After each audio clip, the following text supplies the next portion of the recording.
Hey, deserving listeners, 90 Day Fiancé, the tell-all. Let's watch. Well, don't take him. I'm not. Easy. Mike, since Natalie left the house, have you been seeing anyone else? No. Since she left the house, you haven't... Natalie, have you been with anyone? No dates? No. With anyone? All right, well, they're both saying that they're not dating other people. Their answers both were a little shady, I'll say, but who knows if I'm just reading into things.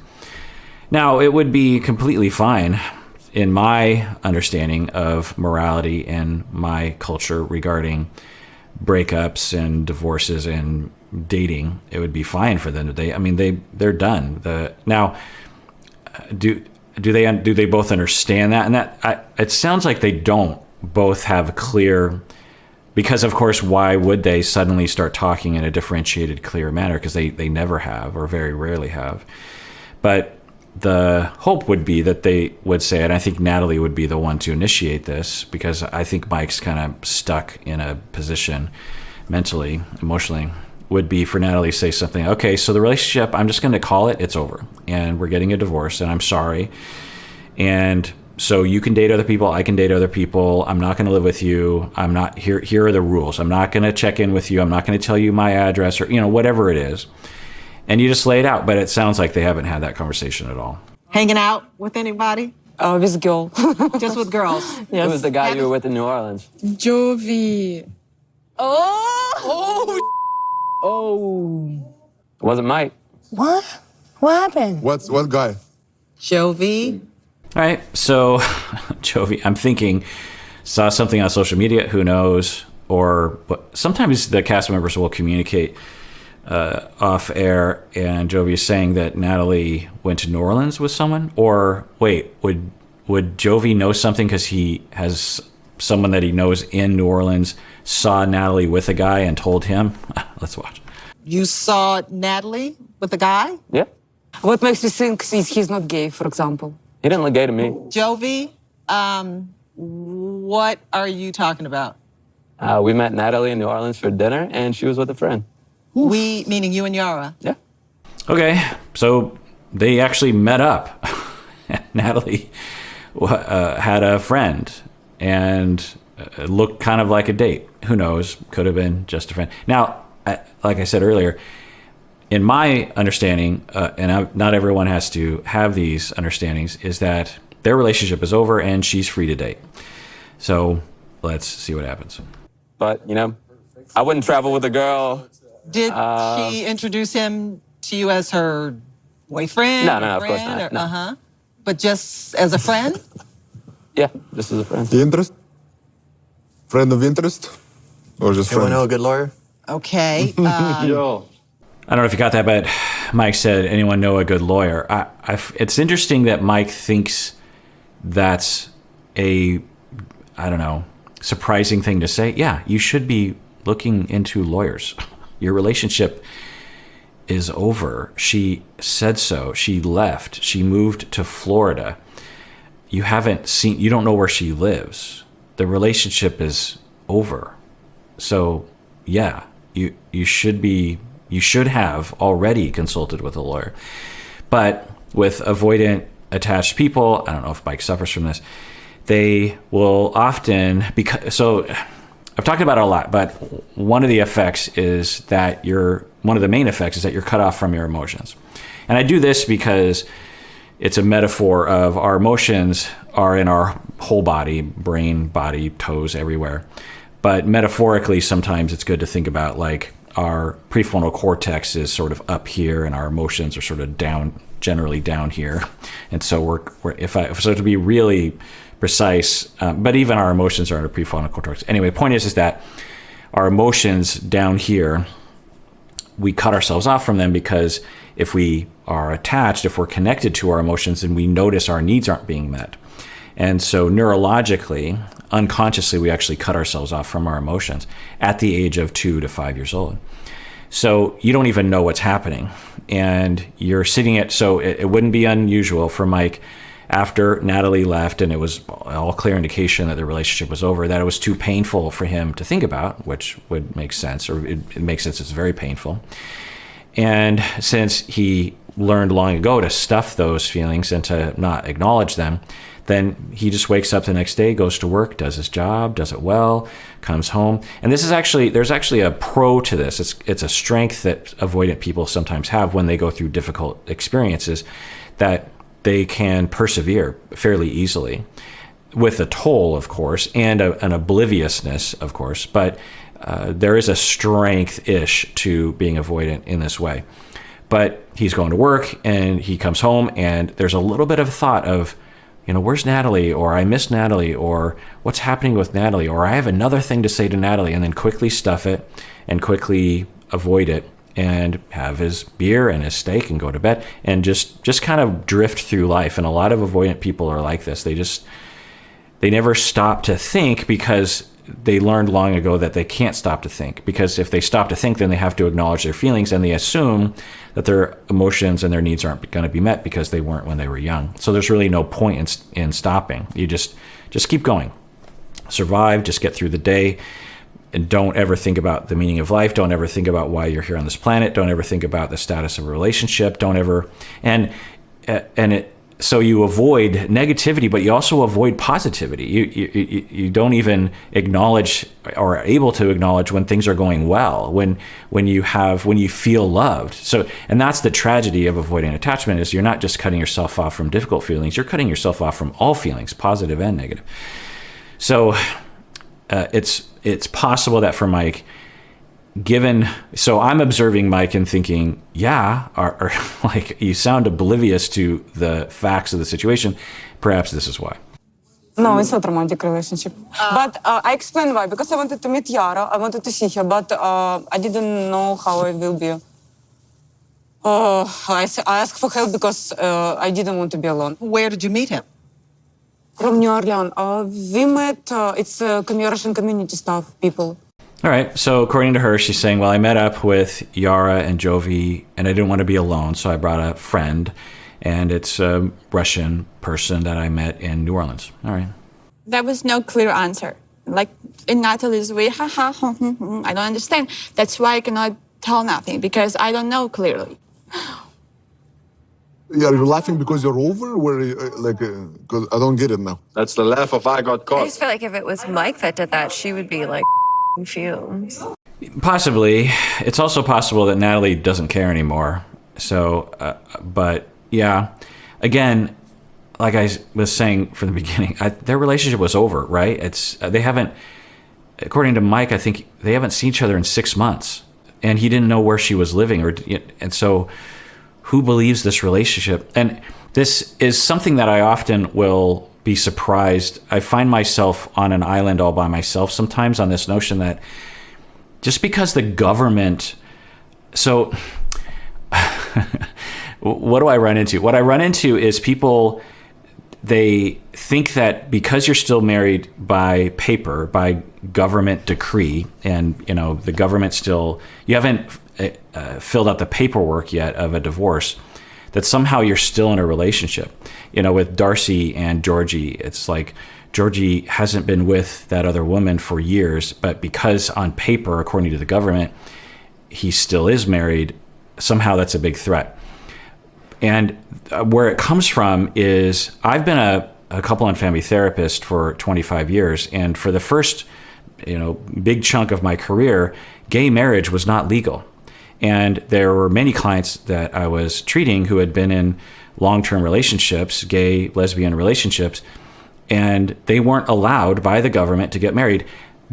So should I believe that their relationship, because the government doesn't acknowledge their relationship, should I believe that their relationship is less real or lower than a government paperwork sort of relationship? No. In fact, the reason why my program, so my field is called marriage and family therapy, but my program specifically years and years ago decided to call it a couple and family therapy program, mostly because we didn't want to exclude gay and lesbian couples. Because if we say marriage and family therapy, because of marriage in our culture is usually associated with legal marriage, we would be excluding a lot of people. So we purposely called it couple and family therapy. And to this day, we ride this line because our accrediting bodies, it's all marriage and family therapy, but we keep holding out for couple and family therapy. Anyway, so this notion that because Natalie and Mike are still married by government paperwork standards, somehow they're still in a relationship. I don't think anyone believes that they're still, and there's this lag sometimes where you have to wait a number of months, but you file for a divorce. It's not like you just walk up and say, I don't divorce. There's like a lag. And people during that time, I believe, should be able to define their relationship however they want to, including saying this relationship is over. The government just hasn't acknowledged it yet. And so for Natalie to go on a date, I just don't find that to be a problem. So I don't think she was caught. Now, you could make the argument that she should have had that conversation explicitly with Mike and saying, by the way, we're done. I'm starting to date now. But I don't know. I don't even think that was necessary given the fact that she walked out and said the relationship was over. Yeah. When he has girlfriends, it's okay. I cannot have men friends. It might not be what everyone says it is, but it looks bad. It looks bad. I'm not with anyone. I'm alone. I'm sleeping alone. I'm not sleeping with no one. So practically, if I sit next to someone, I sleep with this person. Now, Natalie's not helping herself out. What she should say is, I think, so when I left his house 6 months ago, I considered our relationship to be over. And I considered myself open to be dating someone. Now, I'm not super enthusiastic about dating. I want to take some time.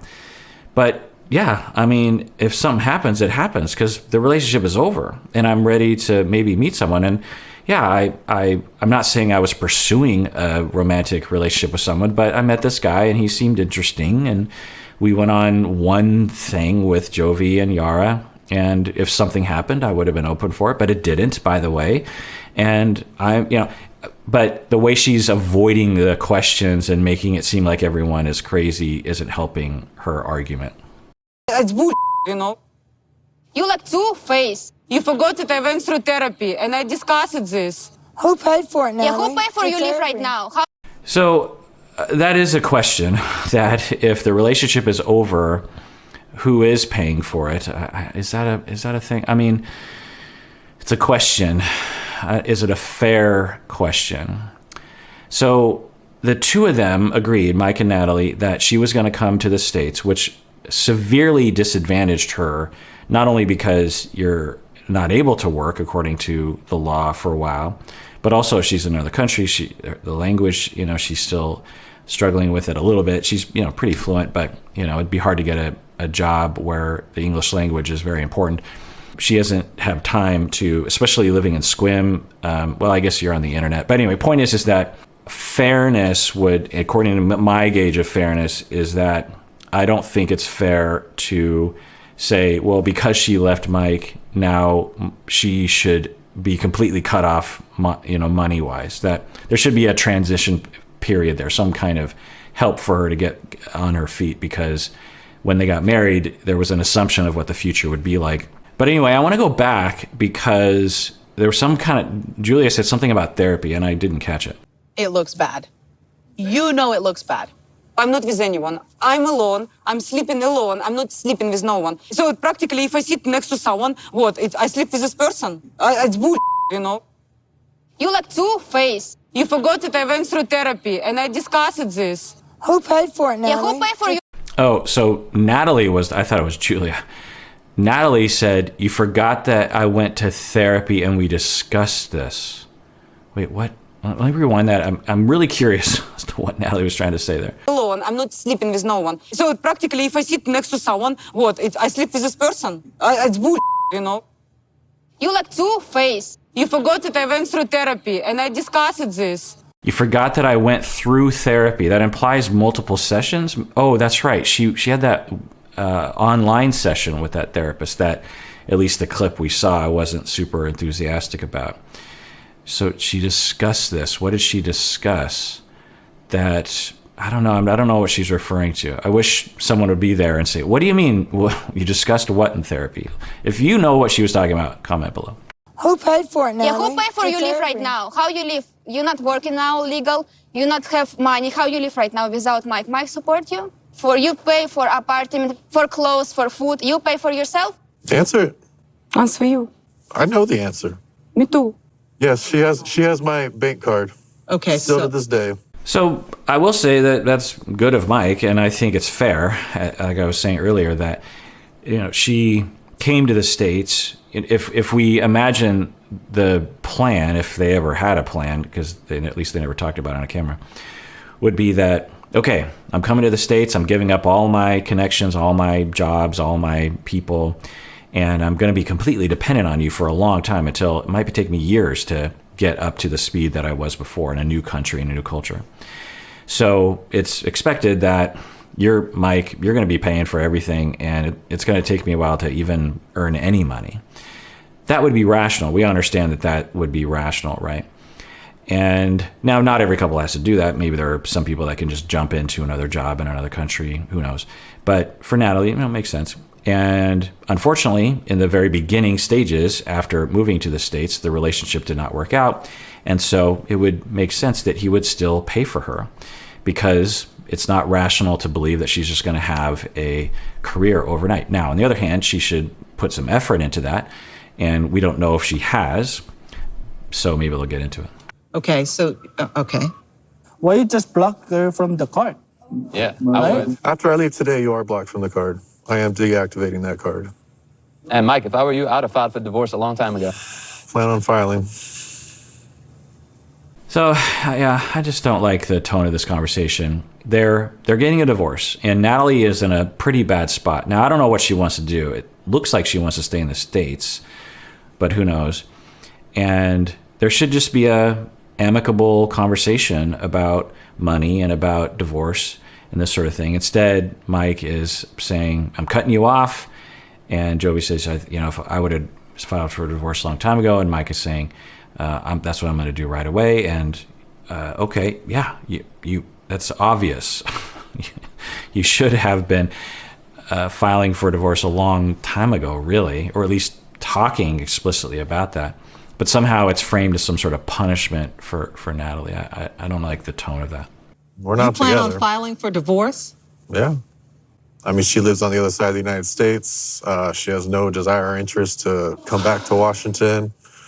I cannot just quit my job and change my whole life. I'm not gonna scream and say I will not give you divorce. I cannot, because I want you to be happy. So that was weird. She's saying, I'm not going to scream and say you can't have a divorce because I want you to be happy, implying that there's a part of her that wants to scream, or at least say, I don't want to get a divorce. So that's confusing. I wonder, maybe they'll get into this. Maybe Natalie, I'm pretty sure Natalie does not want to. Now, she did say earlier, I didn't show this clip, that she misses him. And at the same time, she's glad that she's moved on. So maybe she's still struggling with that finality of divorce, which, can happen for people. And outsiders will sometimes criticize, like, how come you're not getting a divorce? Instead of recognizing, look, sometimes it takes a while to really admit that the relationship is over. So maybe that's what she's going through. I think you can find better women than me and be happy. I will only pray for you, honestly, Michael.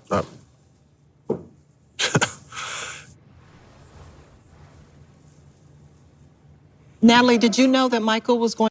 Just want to acknowledge that Natalie said something nice. She's saying, I want you to be happy, and you deserve to be with someone that is good for you. And I just want to point that out. It wasn't acknowledged by Mike.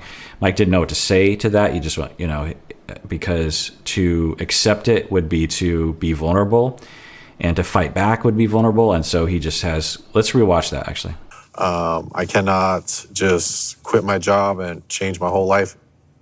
I'm not gonna scream and say I will not give you divorce. I cannot, because I want you to be happy.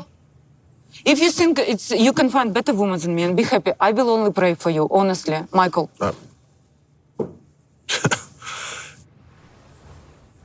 Yeah. I mean, this is good that they're having this conversation, and it's not going to be pretty. Divorce conversations are not pretty, and they're essentially having that right now, which we would have hoped they would have had it a long time ago, but, no time like the present. All right, well, that does it for that episode of Psychology in Seattle. Everyone out there, please take care of yourself, because you deserve it. You really, really do.